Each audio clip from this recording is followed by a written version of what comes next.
क्या लगता है कि कहते हैं कि 27 में हम भाजपा को उखाड़ कर फेंक देंगे। जब से बीजेपी आई है तब से युवाओं के साथ धोखे पे धोखा स्वयं प्रसाद मौर्य एक युवाओं की आवाज़ बन गया है, जो इस यात्रा के माध्यम से संदेश देना चाहते हैं कि युवा वर्ग अब संभल जाए, आगे उनका स्वयं प्रसाद मौर्य एक विकल्प हो सकते हैं।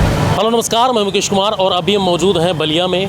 बलिया बेंथरा में जिस तरीके से स्वामी प्रसाद मौर्य की अपनी जनता पार्टी की रथ यात्रा, संविधान सम्मान जनहित ओंकार रथ यात्रा लगातार अलग अलग जिलों में चल रही है। आज बलिया पहुंचे थे और बलिया में स्टे भी हुआ था और कार्यक्रम यहां से समापन होने के बाद यात्रा निकल गई है। तो कई सारे युवा हैं जो यहाँ के लोकल हैं, उनसे हम बात करने की कोशिश करेंगे। नितिन प्रजापति जी हमारे साथ में।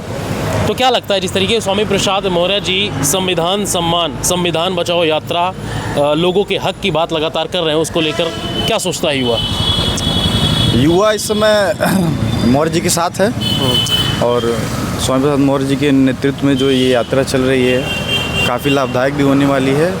और चूँकि मंत्री जी हमेशा शोषित गरीबों वंचितों के मसीहा रहे हैं, तो इस यात्रा का हम लोग भरपूर स्वागत करते हैं। और हमारे पूर्व विधायक ब्रजेश भैया का भी मैं धन्यवाद देता हूँ, वो भी इस यात्रा में है, हमारे साथ समय दिए।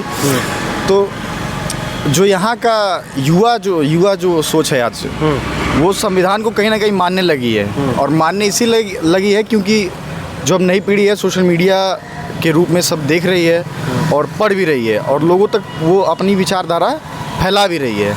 तो स्वामी प्रसाद मौर्य जी की इस यात्रा का हम लोग भरपूर स्वागत करते हैं। जिस तरीके से हमने देखा कि मऊ में भव्य तरीके से स्वागत हुआ, कई सारे वीडियो सोशल मीडिया पर वायरल हुए।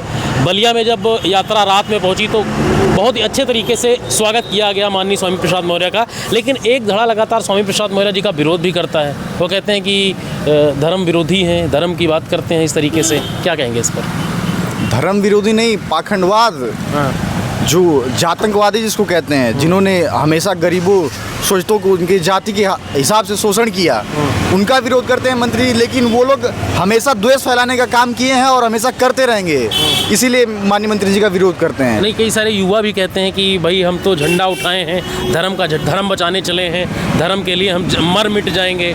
लेकिन उनके इसी सरकार में जो उनके हक अधिकारों को मारा जाता है तो बोलने वाला कोई नहीं होता।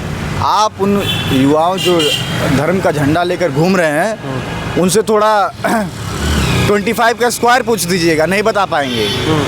लेकिन ये जो उनके ऊपर जो पाखंडवाद का भूत सवार है, कहीं ना कहीं एक दिन उतरेगा और उनको भी सही जगह पे लाएगा। अच्छा, तो आप भी युवा हैं, क्या लगता है स्वामी प्रसाद मौर्य ने जिस तरीके से तीसरे मोर्चे का गठन किया और वो कहते हैं कि जिस तरीके से और भी पार्टियां, चाहे भारतीय जनता पार्टी सत्ता में है, लगातार उसका विरोध कर रहे हैं, उसकी नीतियों का विरोध कर रहे हैं, तो क्या लगता है कि कहते हैं कि 27 में हम भाजपा को उखाड़ कर फेंक देंगे, तो क्या लगता है 8 महीने की नई पार्टी है, जिस तरीके से यात्रा चल रही है, क्या लगता है युवा क्या सोचता है और जिस तरीके से लोग पार्टियों में जुड़ रहे हैं, आपका क्या सोचना, आपके विचार से? जिस तरह से आप देख रहे हैं कि 8 सालों से जब से बीजेपी आई है तब से युवाओं के साथ धोखे पे धोखा, नौकरी के नाम पे या जाति के नाम पे या जो भी कह सकते हैं, उसके नाम पे जितनी इनकी बीजेपी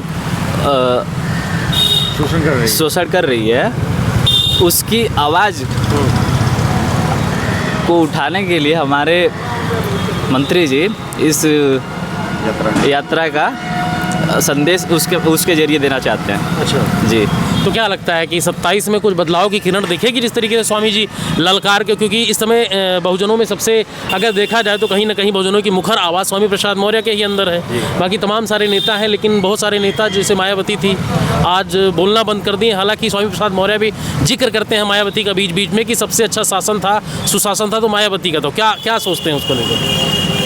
स्वयं प्रसाद मौर्य एक युवाओं की आवाज़ बन गया है, जो इस यात्रा के माध्यम से संदेश देना चाहते हैं कि युवा वर्ग अब संभल जाए, आगे उनका स्वयं प्रसाद मौर्य एक विकल्प हो सकते हैं।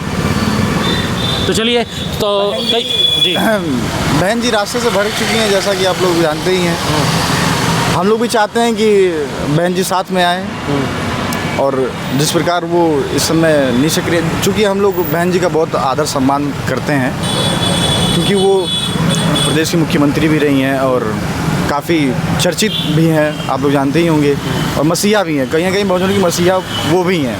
लेकिन अभी फ़िलहाल या किसी डर से या कुछ भी हो, वो अपने रास्ते से भटक चुकी हैं और हम लोग उनको अपने आप में सम्मिलित करना चाहते हैं। उनके ही नेतृत्व में हम लोग भी काम करना चाहते हैं। तो चलिए, तो और भी लोगों से हम बात करने की कोशिश करेंगे। अभी फ़िलहाल हम बलिया में थे, लेकिन जिस तरीके से स्वामी प्रसाद मौर्य जी ने आज मंच से कहा है कि जिस तरीके से मायावती और स्वामी प्रसाद मौर्य, जब उनसे सवाल पूछा गया कि उत्तर प्रदेश में सबसे अच्छा शासन किस सरकार में रहा है, तो खुलकर उन्होंने बोला कि मायावती के शासन में गुंडे माफिया देश छोड़कर, राज्य छोड़कर भाग गए थे। और जिस तरीके से उत्तर प्रदेश में इस समय बीजेपी की सरकार है, खुलेआम गुंडाई चरम पर है और लगातार दलितों के साथ, पिछड़ों के साथ शोषण हो रहा है, आवाज़ उठाने के लिए कोई नहीं है।